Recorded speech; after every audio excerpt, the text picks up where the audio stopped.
Perkenalkan, nama saya Hilda Sabila dengan NIM 19 30 10 60 19. Saya dari jurusan Pendidikan Biologi atau Tertis Biologi Institut Agama Islam Negeri Batu Sangkar. Nah, pada kesempatan kali ini saya akan menjelaskan tentang respon dan adaptasi hewan. Tugas ini merupakan salah satu tugas mata kuliah pada semester 4, yaitu ekologi hewan, yang diampu oleh Ibu Dwi Rini Suhartiti. Baik, yang akan kita bahas pada kali ini yaitu tentang respon dasar hewan, ada juga aklimatasi dan adaptasi, dan ada juga yang lainnya. Mari kita simak dalam video berikut ini.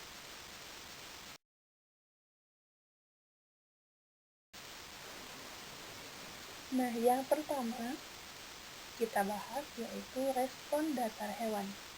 Apa yang dimaksud dengan respon dasar hewan? Nah, respon.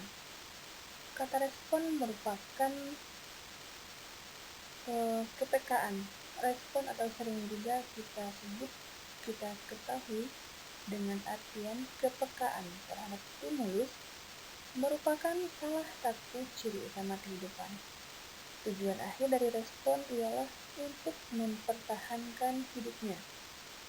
Nah, respon dari hewan terhadap lingkungannya bervariasi, tergantung dari jenis dan intensitas stimulus, jenis spesies, stadium perkembangan, umur, kondisi fisiologis, dan kisaran toleransi terhadap lingkungannya. Nah, jadi begini, apabila kondisi lingkungan itu menjadi sangat tidak baik, maka yang terjadi ialah pertama, hewan itu bisa meninggalkan tempat itu dan cenderung akan mencari tempat dengan kondisi yang baik. Jadi dia kayak merespon lingkungannya. Apabila lingkungannya tidak cocok, maka dia akan pergi meninggalkan lingkungan tersebut. Kedua, hewan memberikan respon tertentu yang mampu mengatasi efek negatif perubahan tersebut. Dan yang ketiga, ada kemungkinan respon hewan terhadap lingkungan itu, jika dia tidak cocok, maka hewan itu akan mati.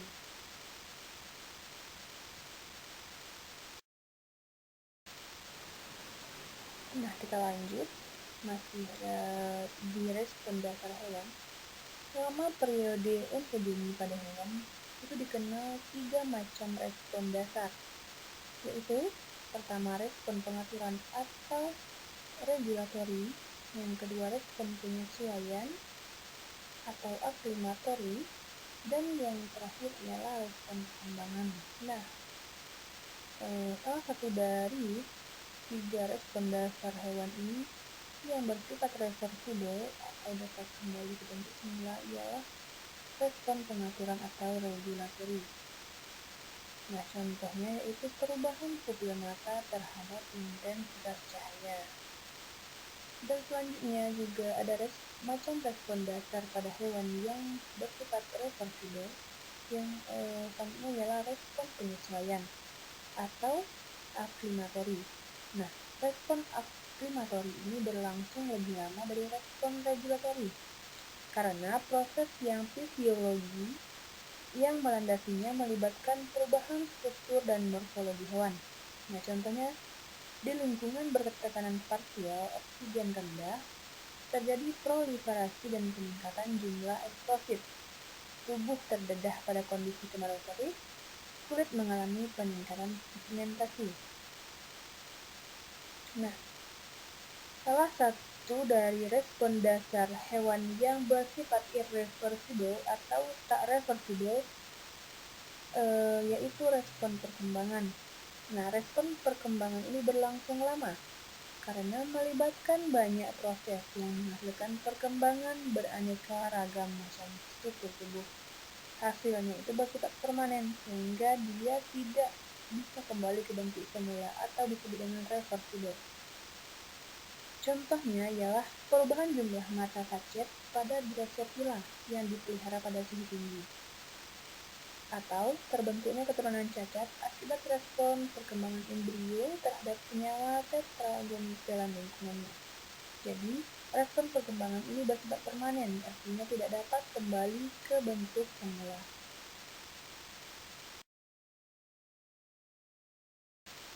Baik, kita lanjut ke pembahasan berikutnya, yaitu aklimatisasi dan adaptasi. Nah, aklimatisasi dan adaptasi merupakan suatu perwujudan respon terhadap lingkungan. Aklimatisasi terjadi pada periode ontogeni. Dia itu reversibel dan tidak diwariskan. Adaptasi melibatkan perubahan yang diakibatkan seleksi alam, bersifat herediter, dan prosesnya berlangsung meliputi sejumlah generasi yang berurutan.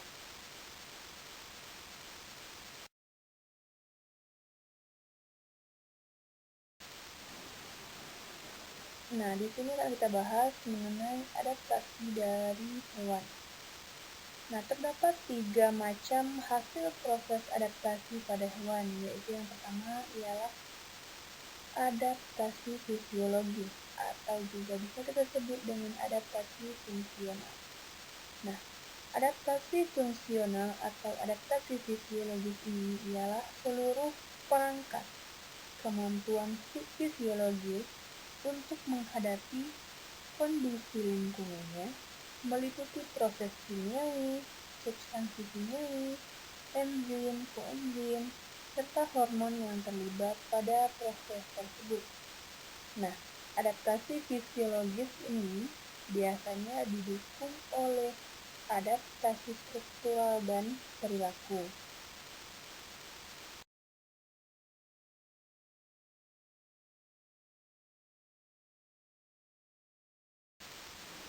Nah, kita lanjut ke adaptasi yang kedua, yaitu adaptasi morfologis. Nah, adaptasi morfologis ini adalah suatu adaptasi dari berbagai struktur tubuh yang saling mendukung untuk melakukan suatu fungsi hidup. Contohnya, pada burung karnivor memiliki paruh yang cukup lagi tajam. Jadi, karena bentuk morfologi dari paruhnya yang cukup dan tajam ini, dia sesuai dengan fungsinya, yaitu untuk memangsa mangsanya. Contohnya burung elang, dia itu memangsa misalnya ayam. Jadi dengan paruh yang tajam dan kuku itu dia bisa mencabik-cabik tubuh mangsanya.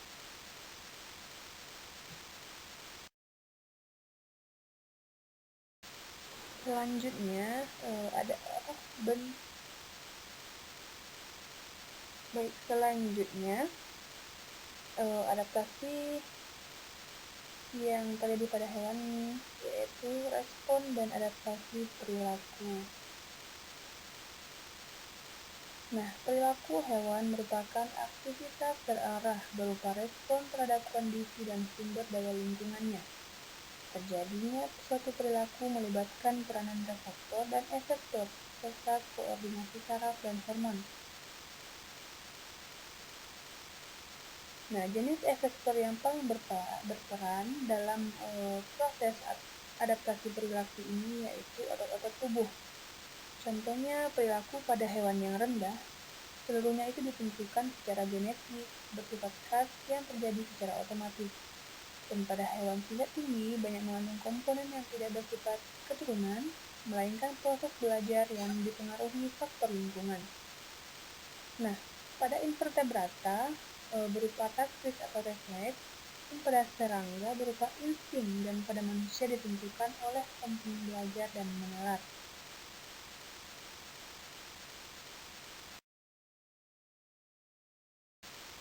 Baik, sekianlah yang dapat saya sampaikan. Jika ada kesalahan, mohon dimaafkan. Saya akhiri dengan Assalamualaikum warahmatullahi wabarakatuh.